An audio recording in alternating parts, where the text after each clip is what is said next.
আমাদের জাতির উপর ক্যান্সার রূপে রোহিঙ্গা শরণার্থীরা পুরো দেশ জাতির রক্তকে যেভাবে চুষে খাচ্ছে, তার চাইতে ভয়াবহ খবর হলো যে ওই অঞ্চলকে কেন্দ্র করে, অর্থাৎ কক্সবাজার, উখিয়া, রাঙামাটি, পার্বত্য চট্টগ্রাম, খাগড়াছড়ি, বান্দরবন, এই এলাকাকে কেন্দ্র করে নতুন একটি খ্রিস্টান রাষ্ট্র গঠন করার চক্রান্ত হচ্ছে বহুদিন ধরে।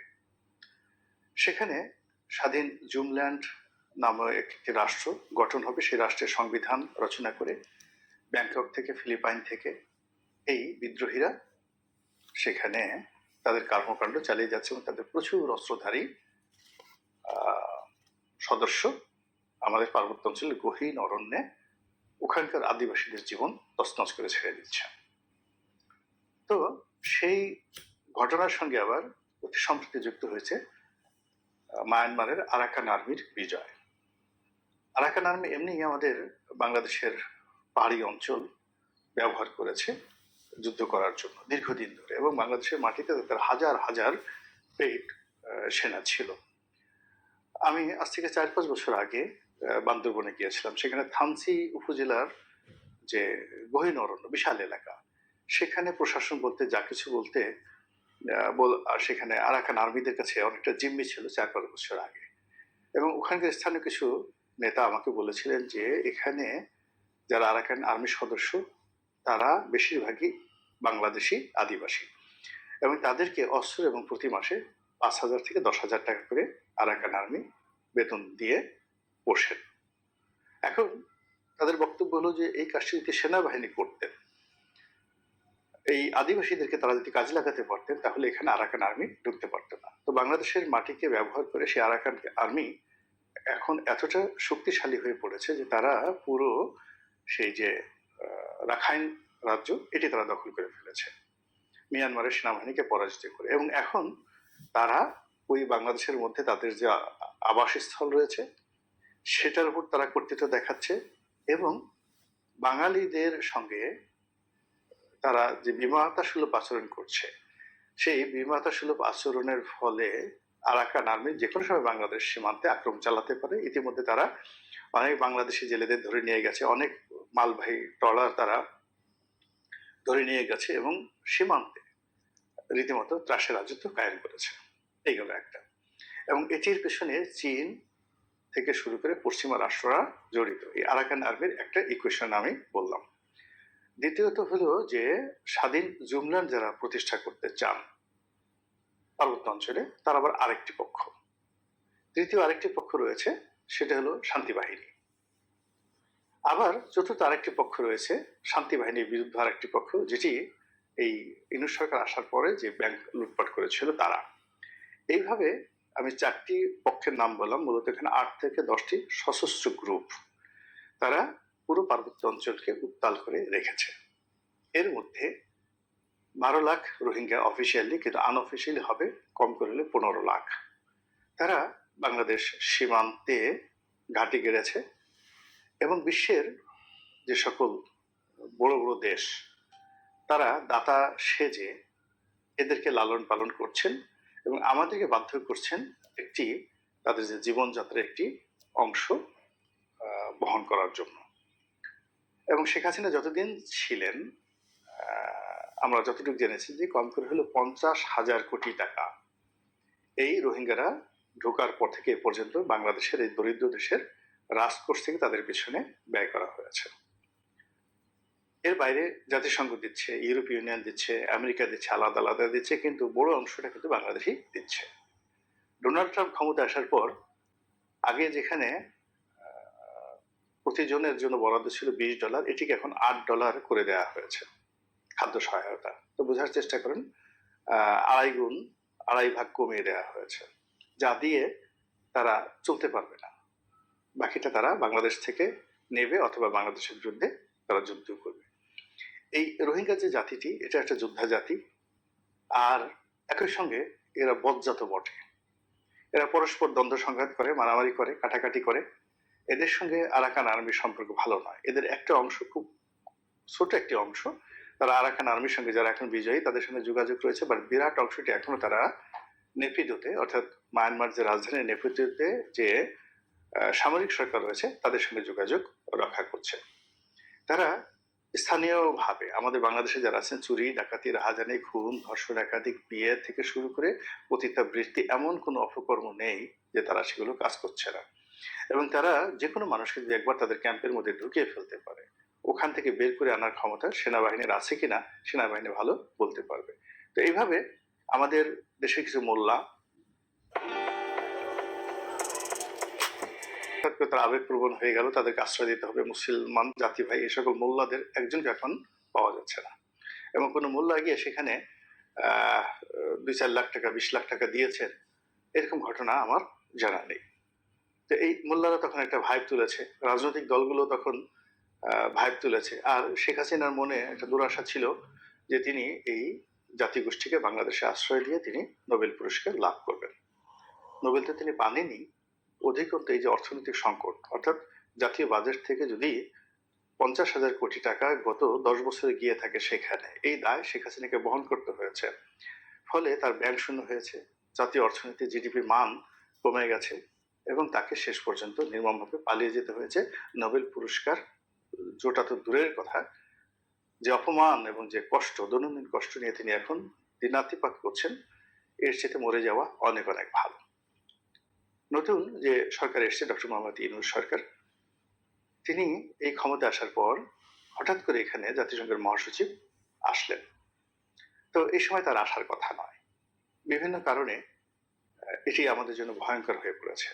প্রথম কারণ হলো মিস্টার ইউনূসের সঙ্গে ডোনাল্ড ট্রাম্পের সম্পর্ক একেবারে দা কুমড়া সম্পর্ক, তার সঙ্গে বাইডেন প্রশাসনের ভালো সম্পর্ক ছিল, এই গেল একটা।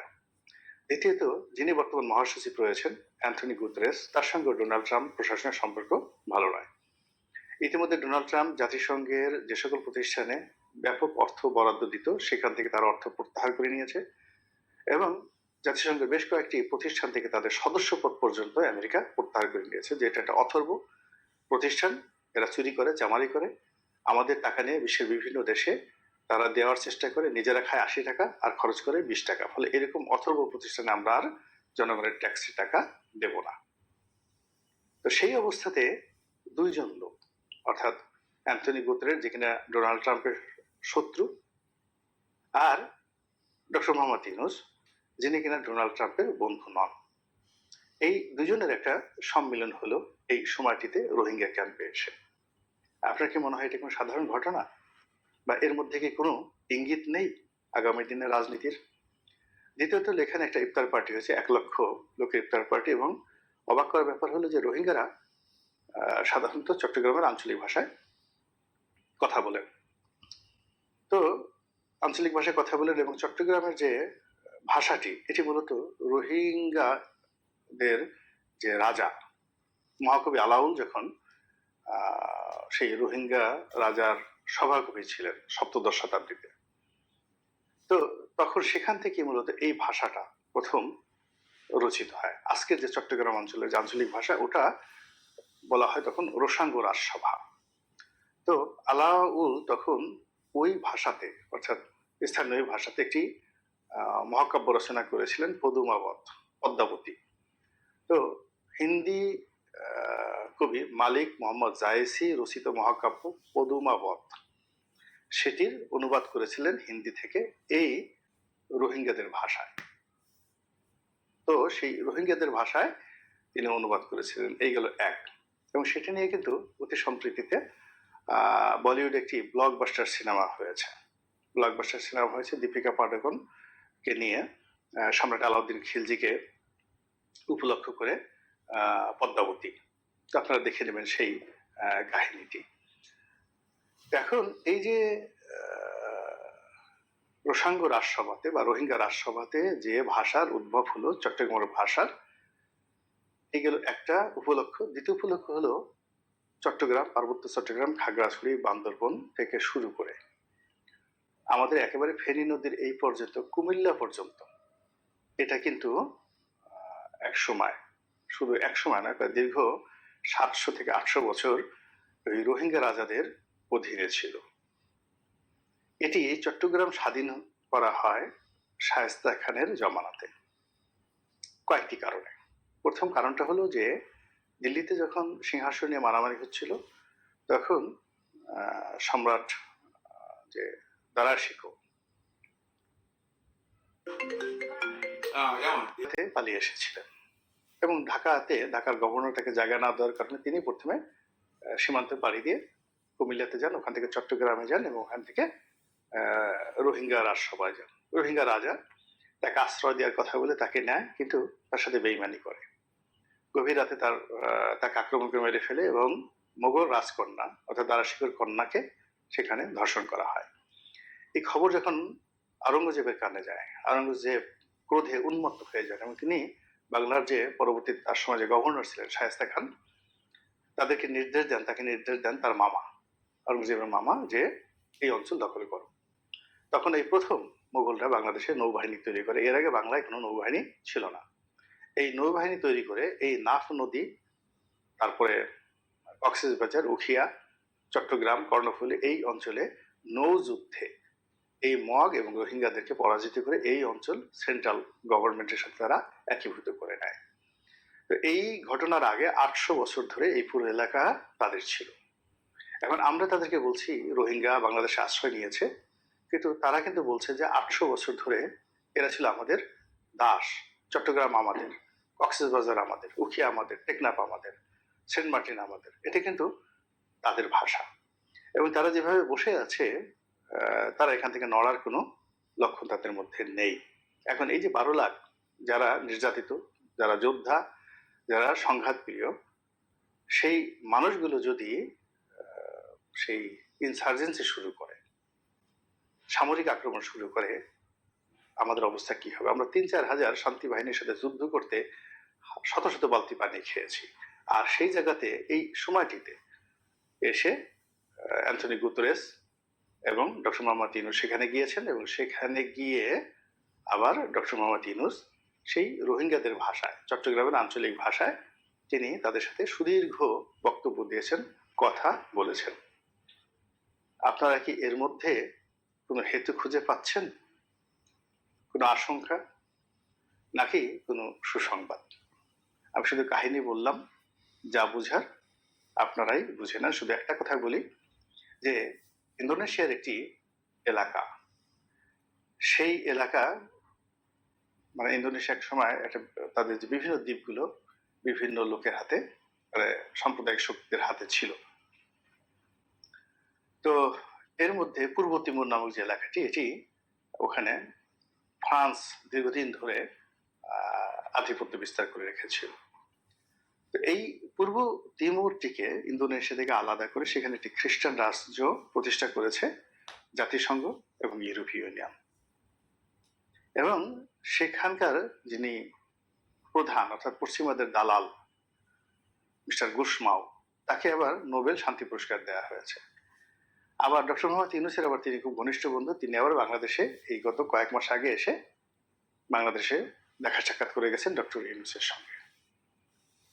আমি শুধু তথ্য এবং উপাত্ত বললাম, বাকিটা আপনারা বুঝে নেন। আল্লাহ আমাদের সবাইকে বিপদ থেকে, আপদ থেকে, বালা থেকে, মুসিবত থেকে রক্ষা করুন, হেফাজত করুন। ডক্টর মোহাম্মদ ইউনূস কতদিন ক্ষমতায় থাকবেন?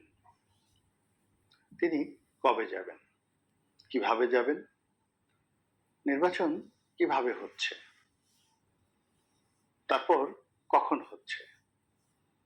স্থানীয় সরকার নির্বাচন কি আগে নাকি জাতীয় নির্বাচন আগে? তারপর ডক্টর মোহাম্মদ ইউনূসের যে ছাত্র সংগঠন, সেই ছাত্র সংগঠন এখন রাজনৈতিক সংগঠনে রূপান্তরিত হয়েছে। তাদের ভবিষ্যৎ কি? এসব বিষয় নিয়ে তুমুল আলোচনা হচ্ছে। ডক্টর মোহাম্মদ ইউনূস তার প্রজ্ঞা দ্বারা, মেধা দ্বারা, যোগ্যতা দ্বারা তিনি যেভাবে দেশের বাইরে ঘুরে বেড়াচ্ছেন, যেভাবে বিদেশি সংবাদ মাধ্যমের সাথে হাত নেড়ে নেড়ে, বডি নেড়ে ইংরেজিতে কথা বলছেন খুব দৃঢ়তার সঙ্গে, হাসি মুখে এবং রীতিমতো স্বাচ্ছন্দ্যতার সঙ্গে, সে তুলনায় তিনি বাংলাদেশে যারা সাংবাদিক রয়েছেন তার সাক্ষাৎকার নিতে গিয়েছেন, সেটা বিবিসি বাংলা হোক, তারপর সেটা তাকে বলা হয় নুরুল কবির সাহেবের সঙ্গে তার সাক্ষাৎকার হোক, ডেইলি স্টারের সঙ্গে সাক্ষাৎকার দিয়েছেন, প্রথম আলোর সঙ্গে সাক্ষাৎকার দিয়েছেন। এর মধ্যে প্রথম আলো এবং ডেইলি স্টার তার দীর্ঘদিনের পুরনো বন্ধু, সাহায্যকারী। কিন্তু তাদের সকলের সঙ্গে কথা বলতে গিয়ে তিনি স্বাচ্ছন্দ্য অনুভব করেন। বিশেষ করে নুরুল কবিরের সঙ্গে তিনি সাক্ষাৎকার দিতে গিয়ে রীতিমতো ভ্যাবা চাকা খেয়ে গিয়েছেন। দ্বিতীয় যে বিষয়টি উল্লেখযোগ্য সেটি হলো তার যে সাক্ষাৎকার, সেটি রয়টার্সের সঙ্গে হোক, ভারতের দ্য হিন্দুর সঙ্গে হোক, এনডিটিভির সঙ্গে হোক, সিএনএন এর সঙ্গে হোক, বিবিসি ওয়ার্ল্ডের সঙ্গে হোক, তারপর বিদেশি অন্য কোনো সংবাদ মাধ্যম, দ্য টেলিগ্রাফ, ওয়াশিংটন পোস্ট, অনেকের সঙ্গে তিনি সাক্ষাৎকার দিয়েছেন। সেই সাক্ষাৎকারগুলোর সঙ্গে বাংলাদেশের যে সাক্ষাৎকার, একটির সঙ্গে আরেকটি কন্ট্রাডিক্ট করে। আপনি বলতেই পারবেন না যে উনি ওনার কথার যে ধারাবাহিকতা, কনসিস্টেন্সি, এটি তিনি রক্ষা করেছেন। তিনি তার যাওয়ার ব্যাপারে কোনো বক্তব্য দেননি। তিনি শুধু বলেছেন যে আমি আমার আগের পেশায় খুব ভালো ছিলাম, আমরা সেখানে ফিরে যেতে চাই, উই ওয়ান্ট টু গো। কিন্তু আমরা যাব, যেমন আমরা সবাই ঢাকাতে বসবাস করি, সবার একটা গ্রামে ঠিকানা আছে, আমরা সেই গ্রামে যেতে চাই, কিন্তু আমরা যাই না। আমরা যেতে চাই কিন্তু আমরা যাই না। কেন যাই না এটা আমরা সবাই কম বেশি জানি। আমাদের মাঝে মধ্যে খুব ইচ্ছা হয় যে ইস, আবার যদি সেই শৈশবে ফিরে যেতে পারতাম। আকাঙ্ক্ষা জাগে শৈশবে ফিরে যাওয়ার জন্য, কিন্তু আমরা যেতে পারি না। কিংবা যদি আল্লাহ রাব্বুল আলামিন আমাদেরকে সত্যি একেবারে জীবনটা পিছিয়ে সেই শৈশবে পাঠিয়ে দিতেন, আমরা আল্লাহর হাতে পায়ে ধরতাম। আল্লাহর তো ওইভাবে নুরানি হাত পা আছে, কিন্তু দৃশ্যমান হাত পা নেই। কান্নাকাটি করতাম যে আমরা এটা এমনি বলেছি। আল্লাহ মাঝে মধ্যে হঠাৎ মনে হতো আম গাছে বসে আম খেতাম, জাম গাছে বসে জাম খেতাম, কিন্তু মাস্টার মশাই যে পিটুনি দিতেন ওটা আমার তখন মনে ছিল না। আমার আম জামের কথা মনে ছিল, পিটুনির কথা মনে ছিল না। কিংবা 70-এর দশকে গ্রামে যে মশা কিংবা স্যানিটারি সমস্যা ছিল, অভাব ছিল, অভিযোগ ছিল, প্রায় সব পরিবারের মধ্যেই পুষ্টির অভাব ছিল, প্রোটিনের অভাব ছিল। আমরা এখন যেভাবে পোলাও, কোরমা, মাংস খাচ্ছি, এয়ার কন্ডিশন ব্যবহার করছি, দামি গাড়িতে চলছি, লেক্সাস V8 থেকে শুরু করে Audi, BMW, Mercedes, Rolls Royce আমরা চলছি, হাতে রোলেক্স ঘড়ি পড়ছি, এগুলো বাদ দিয়ে গ্রামে গিয়ে সেই তালপাতার ঘড়ি আর তালপাতার চশমা, ওটা মনে পড়ে, ভালো লাগে, কিন্তু আমরা সেখানে যেতে চাই না, কোনো অবস্থাতে যেতে চাই না। আল্লাহ তুমি মাফ করো, আমি রোলস রয়েস ঘড়ি রেখে বা রোলস রয়েস গাড়ি রেখে, বুগাতি ঘড়ি রেখে, বুগাতি গাড়ি রেখে আমি যাব না। কান্নাকাটি শুরু করে দিত। এরকম একটি অবস্থা। তো সেই দিক থেকে ডক্টর মোহাম্মদ ইউনূস তার মোটিভেশনাল যে জব, গ্রামীণ ব্যাংকের যে জব, তার যে টুকটাক কর্মকাণ্ড, সেখানে তিনি ফিরে যেতে চান, কিন্তু কোনো অবস্থাতেই আবার তার বিরুদ্ধে মামলা হবে, মোকদ্দমা হবে, আবার তিনি শ্রম আদালতে যাবেন, কোর্ট কাছারিতে যাবেন, কিংবা শেখ হাসিনার মতো পালিয়ে বেড়াবেন, অথবা আনিসুল হক, সালমান এফ রহমানের মতো দেখা গেল যে সালমান এফ রহমানের দাড়ি কেটে ফেলা হয়েছে, আনিসুল হকের পিঠমোড়া করে বাঁধা হয়েছে, নতুন লুঙ্গি পরিয়ে দেওয়া হয়েছে। এরকম পরিবেশ পরিস্থিতি তার জন্য হোক, তিনি মরে গেল, এটা চাইবেন না যে আল্লাহ তুমি এসে আমার মৃত্যু দাও এবং বজ্রপাতে মৃত্যু দাও, ঠাড়া পড়ে আমি মারা যাব, কিন্তু আমি কোনো অবস্থাতে সালমান এফ রহমানের পরিণতি ভোগ করতে পারবো না। এরকম যে আমি যেতে চাই কিন্তু যাওয়া আমার জন্য সম্ভব হচ্ছে না, এরকম ভাবে তার জীবন এই মুহূর্তে চলছে। ফলে কি হলো যে এই যে তার যে বক্তব্য, এই বক্তব্যের তিনি ধারাবাহিকতা রক্ষা করতে পারছেন না। এর কারণটা কি? এর কারণটা হলো রাজনীতি, ক্ষমতার সিংহাসন সবসময় ওয়ান ওয়ে ট্রাফিক। এখানে যে বসে, সে বসার পরে বুঝতে পারে যে এখান থেকে চলে যাওয়াটা সহজ নয়। বিশেষ করে যখন একটা সিস্টেম কাজ করে, যেমন আমেরিকাতে বাইডেন সাহেব চলে গেলেন, ইংল্যান্ডে সাবেক প্রধানমন্ত্রী ঋষি সুনাক চলে গেলেন, কানাডাতে চলে গেলেন জাস্টিন ট্রুডো, কোনো সমস্যা নেই। কিন্তু বাংলাদেশে শেখ হাসিনা চলে যাওয়া, খালেদা জিয়া চলে যাওয়া, এটার যে নির্মমতা, এই নির্মমতা ডক্টর মোহাম্মদ ইউনূসকেও ভোগ করতে হবে। কিন্তু আগে যেভাবে এটা সিস্টেমের মধ্যে তত্ত্বাবধায়ক সরকাররা এসেছেন, সেখানে লতিফুর রহমান সাহেব বলেন, বিচারপতি হাবিবুর রহমান সাহেব বলেন, কিংবা বিচারপতি শাহাবুদ্দিন সাহেব বলেন, কোনো সমস্যা হয়নি, একটা সিস্টেমের অধীন। কিন্তু ডক্টর মোহাম্মদ ইউনূস উনি কোনো সিস্টেমের অধীন আসেননি, বরং অনেকগুলো সিস্টেমকে ব্রেক করে তিনি ক্ষমতায় এসেছেন, ফলে তার যাওয়ার পথ একেবারে বন্ধ। এবং তিনি এখন যদি তারা একেবারে আপনজনকেও তিনি বসান, যেমন দেখা গেল মঈনুদ্দিন এবং ফখরুদ্দিনের সঙ্গে আওয়ামী লীগের একটা দফারফা হয়েছে, এবং এটা প্রণব মুখার্জির মধ্যস্থতায়। কিন্তু সেই প্রণব মুখার্জির মধ্যস্থতায় দফা রফা হবার পরেও মঈনুদ্দিন এবং ফখরুদ্দিন বাংলাদেশে থাকতে পারেননি, উল্টো আমেরিকাতেও তারা পালিয়ে বেড়াচ্ছেন। একদিন মিস্টার ফখরুদ্দিন, মানে সাবেক তত্ত্বাবধায়ক প্রধান, তিনি রাস্তায় দাঁড়িয়ে দাঁড়িয়ে সিগারেট খাচ্ছিলেন, লোকজন গালাগাল করছিল, কয়েকজন ধাওয়া দিচ্ছিল, এবং সেই দৃশ্য আমরা বিভিন্ন সময় দেখেছি। আমেরিকাতে মিস্টার মঈনুদ্দিন, সাবেক সেনাপ্রধান, যে কোথায় আছেন কিভাবে আছেন আমরা কিছু জানি না। তো সেই দিক থেকে যদি উনি সমঝোতা করে জামাতের হাতে ক্ষমতা দেন, সমঝোতা করে ছাত্রদের হাতে ক্ষমতা দেন, তবুও তার যে বাকি জীবনটা দেশে দেশের বাইরে সহজ এবং স্বাভাবিক হবে না। তো এই কারণে তার বা তার যারা লোকজন রয়েছেন তারা যদি চিন্তা করেন যে আমরা তো মরছি শেখ হাসিনার মতো, শেষ দেখে মরব। শেখ হাসিনা যখন 2014 সালে বুঝে গেছেন যে তিনি যে কর্মটি করেছেন সেই কর্মে তার আর কোনো সেফ এক্সিট নেই, ফলে তিনি জীবনের শেষ দিন পর্যন্ত এক হাতে মৃত্যু আর এক হাতে অপমান, মুখে পতন, মস্তিষ্কে গ্লানি, সারা শরীরে আবর্জনা, এইসব মেনে নিয়ে তাকে জনগণ ধরবে, পাড়িয়ে মেরে ফেলবে, এই সকল পরিণতি জেনেই কিন্তু তিনি এই কর্মকাণ্ডগুলো করেছেন। তো সেই দিক থেকে ডক্টর মোহাম্মদ ইউনূসও যেখানে বসেছেন, বসার পর তিনি যা জানতেন কি জানতেন না আমরা সেই বিতর্কে যাব না। এখন আমরা বিভিন্ন রকম কথা শুনতে পাচ্ছি।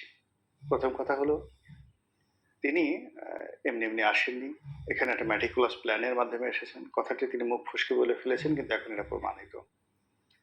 তারপর সেনাবাহিনী যে গুলি চালায়নি এবং তারা শেখ হাসিনার কথা মান্য করেনি, এটার পেছনে যে জাতিসংঘের একটা রেড সিগন্যাল ছিল, এবং জাতিসংঘ যে তাদেরকে ভয় দেখিয়েছে যে যদি তোমরা এই আন্দোলনকারীদের উপর গুলি চালাও তাহলে তোমাদেরকে মিশন থেকে তাড়িয়ে দেওয়া হবে, এটি এখন মানবাধিকার কমিশনের যিনি প্রধান, বিশ্ব মানবাধিকার কমিশনের যিনি প্রধান, তিনি স্পষ্টতই সংবাদ সম্মেলন করে এই কথাটি বলে দিয়েছেন।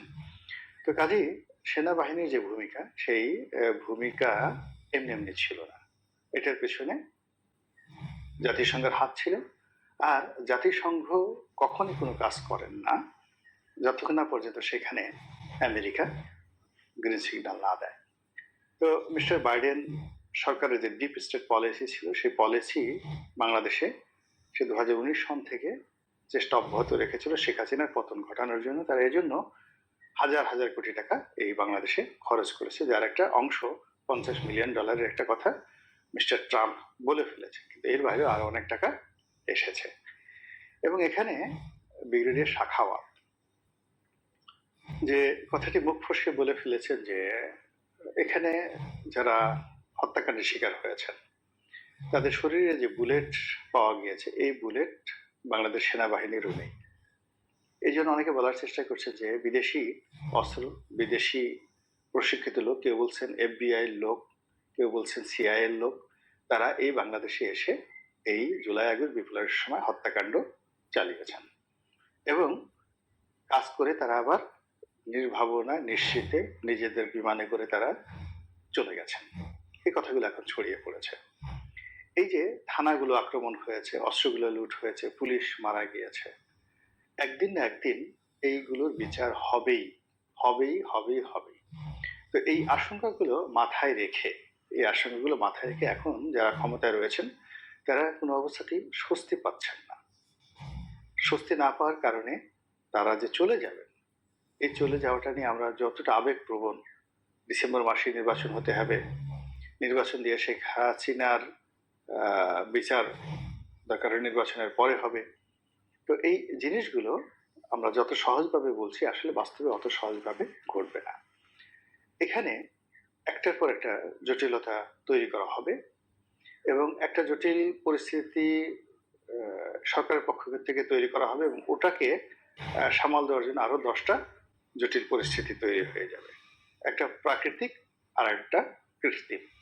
ধরুন হিজবুত তাহরির একটা ঘটনা ঘটালো, তারা মিছিল করলো, মিটিং করলো। এখন এই হিজবুত তাহরির এই ঘটনাকে কেন্দ্র করে যদি মানব সৃষ্ট আরো 10টি বিপর্যয় ঘটে, যা কিনা রাজনীতি, নির্বাচন সবগুলোকে অনিশ্চিত করে ফেলবে।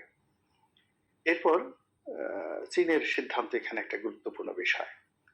ডক্টর মোহাম্মদ ইউনূস দেশের বাইরে যাচ্ছেন, চীনে যাচ্ছেন, এবং আমরা যেটা শুনতে পেরেছি যে চীনের প্রেসিডেন্ট তাকে নেওয়ার জন্য আলাদা বিমান বাংলাদেশে পাঠাবেন, যেখানে সাবেক প্রধানমন্ত্রী শেখ হাসিনা বাংলাদেশ থেকে গিয়েছেন এবং তিনি সেখানে রীতিমতো অপদস্থ হয়ে, অপমানিত হয়ে ফেরত এসেছেন এবং নির্ধারিত সময়ের একদিন আগেই তিনি এসেছেন।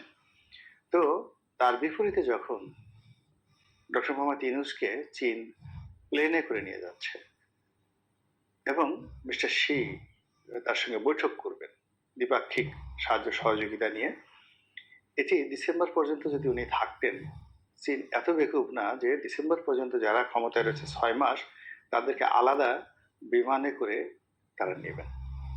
তারা তাকে রাখতে চাচ্ছেন, দীর্ঘমেয়াদে রাখতে চাচ্ছেন রাজা পাকসের মতো, তারা রাখতে চাচ্ছেন মৈত্রীর মতো। এবং এই যে এখন যে সিস্টেমটি চলছে, এই সিস্টেমটিকে চীন কাজে লাগাতে চাচ্ছেন। এর কারণ হলো এখন যে একটা ঐতিহাসিক সময় চীন পেয়েছে বাংলাদেশে, আগামী 100 বছরও এরকম পরিবেশ পরিস্থিতি চীনের জন্য আসবে না। বিএনপি ক্ষমতা আসলেও আসবে না, জামাত আসলেও আসবে না, আওয়ামী লীগ আসলেও আসবে না। এখন তারা যে সুযোগটা পেয়েছে, এই সুযোগটিকে তারা কাজে লাগাবেন, যে কোনো মূল্যে কাজে লাগাবেন। এর জন্য যদি তাদের দরকার হয়, তারা বিলিয়ন নয় ট্রিলিয়ন ডলার এখানে বিনিয়োগ করবেন। এবং আপনারা যারা জানেন, চীন যাদেরকে ধরেছে তাদেরকে ছাড়েননি এখন পর্যন্ত। মায়ানমার, সারা দুনিয়া মায়ানমারের বিরুদ্ধে, কিন্তু চীন মায়ানমারের সামরিক জান্তা তাদেরকে ছাড়েননি। বিদ্রোহী আরাকান আর্মিদেরকে তারা মদত দিচ্ছেন, কিন্তু একই সঙ্গে তারা মায়ানমার সরকারকে টিকিয়ে রেখেছেন খুব স্বল্প পরিসরে।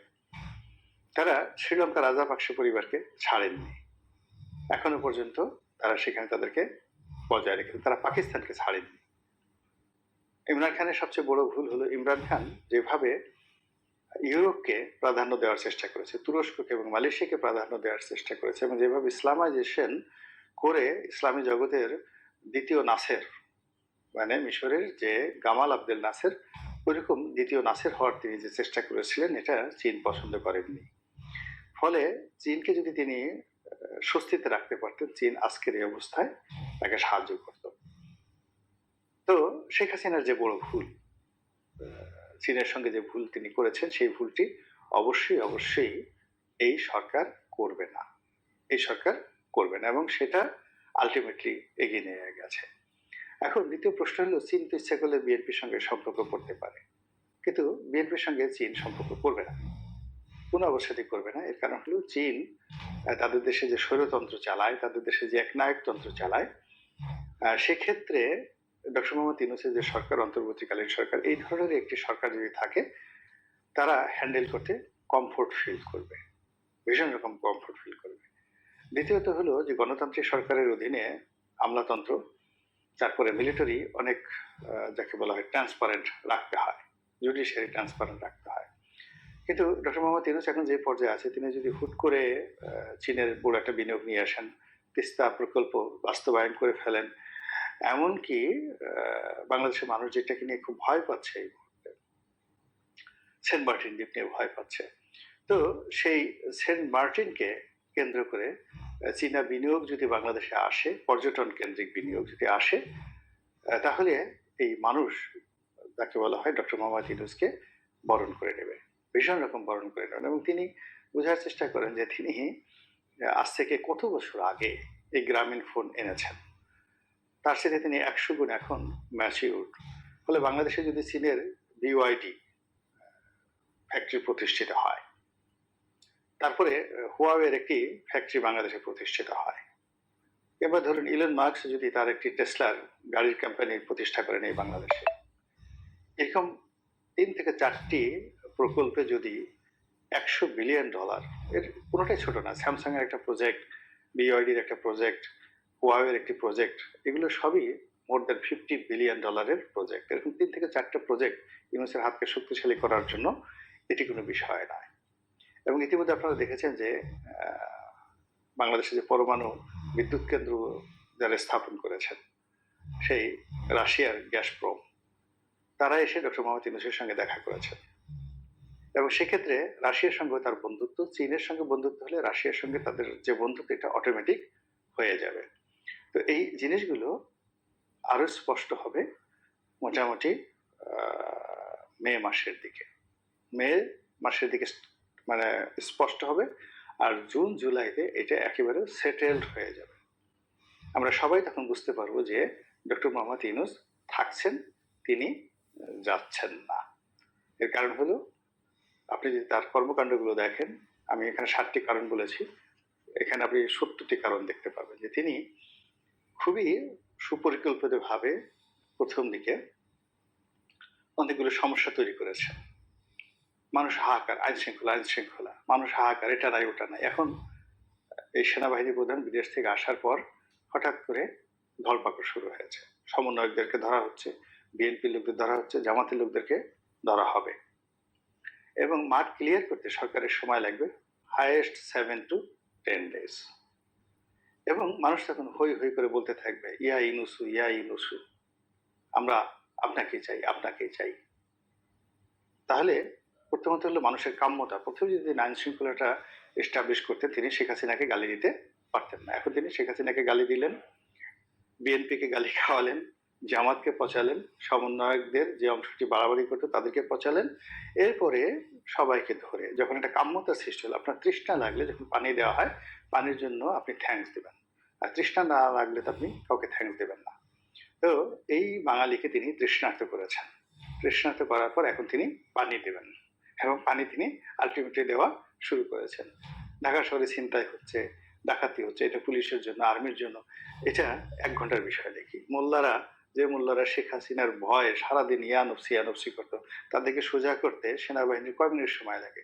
Just 5 minutes. তো এই কাজগুলো শুরু হয়ে গেছে। শুরু হওয়ার পরে এরপরে কিছু দাম, মানে কিছু দিতে হবে। কর্মসংস্থান থেকে শুরু করে অন্যান্য যে বিষয়গুলোতে অভিযোগ আমরা শুনতে পাচ্ছি, এটা হচ্ছে না, ওটা হচ্ছে না, এই জিনিসগুলো হয়ে যাবে। কতগুলো ব্যাংক মার্জ হয়ে যাবে, কতগুলো ব্যাংককে দেউলিয়া ঘোষণা করে দেওয়া হবে, এবং কতগুলো ব্যাংককে শক্তিশালী করে দেওয়া হবে, এবং পুরো অর্থ ব্যবস্থা, এখানে রুবায়েত ফেরদৌস শেয়ার মার্কেটে ধরা পড়েছে।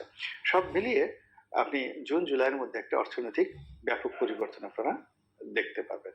আর এই কর্মকাণ্ডগুলো চালিয়ে নেওয়ার জন্য ইতিমধ্যে তিনি বেশ কয়েকজন তার বিশেষ সহকারী নিয়োগ দিয়েছেন, বেশ কয়েকজন নতুন উপদেষ্টা নিয়োগ দিয়েছেন। এবং আপনি লক্ষ্য করেন যে আগের মতো উপদেষ্টাগুলোদের মতো তারা বৃদ্ধ নন, বা অনেকের বিরুদ্ধে বিতর্কিত নেই। এরা যথেষ্ট প্রফেশনাল, দেশ এবং বিদেশে তারা কর্মদক্ষতায় অভিজ্ঞ।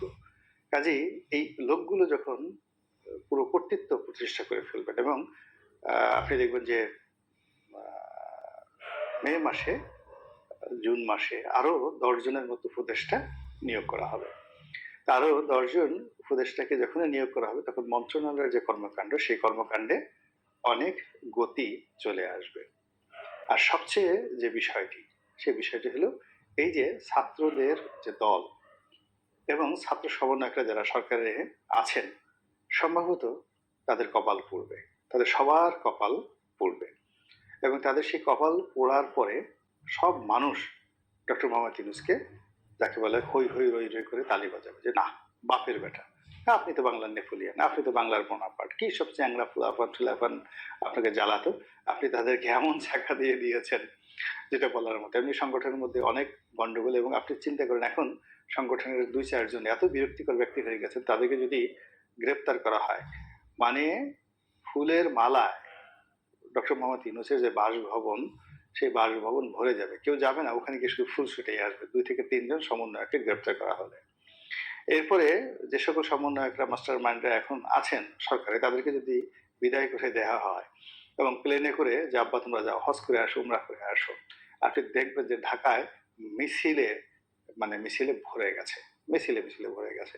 তো যার জন্য ডক্টর মোহাম্মদ ইউনূস, আমার মতো সাধারণ মানুষ, দুই পয়সার মানুষ, আমি যদি এই জিনিসগুলো বুঝি, ডক্টর মোহাম্মদ ইউনূস কি এই জিনিসগুলো বুঝেন না? অবশ্যই বুঝেন। এবং বুঝার ফলে তিনি কি করবেন না? অবশ্যই করবেন। আর তিনি যদি এগুলা করেন, তাহলে তিনি কি চলে যাওয়ার জন্য করবেন?